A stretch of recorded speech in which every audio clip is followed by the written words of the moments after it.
Pilkada 2024, Murad berpantun saat deklarasi. Hindari Covid dengan 3M, kalau mau Maluku maju cukup dengan 2M. Pilkada serentak 2024 sudah di depan mata, terhitung 2 bulan 16 hari.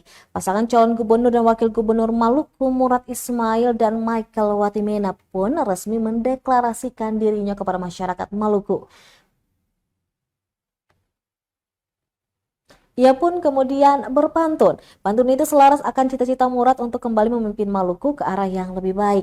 Sebab baginya, politik adalah pengabdian tanpa batas. Selama 5 tahun memimpin Maluku, Murad banyak mendapat ujian loyalitas dan persahabatan.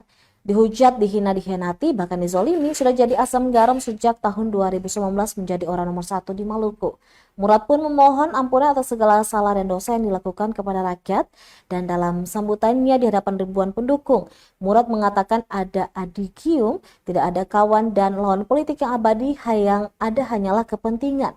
Tetapi baginya tidak ada politik balas dendam dan politik kebencian, sebab Murad mengajak agar politik tahun ini diwarnai dengan politik persaudaraan yang membahagiakan tanpa rasa benci, iri, dan dengki antar sesama.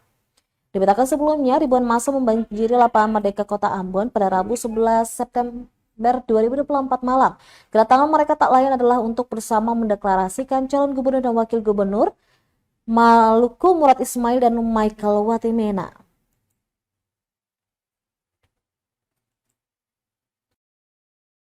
Wabarakatuh.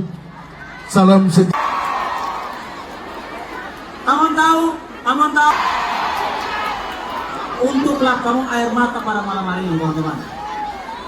Menuju ke panitia verifikasi hadiah langsung, ya. Ambil hadiah bawa pulang. Download Tribun X sekarang. Menghadirkan lokal menjadi Indonesia.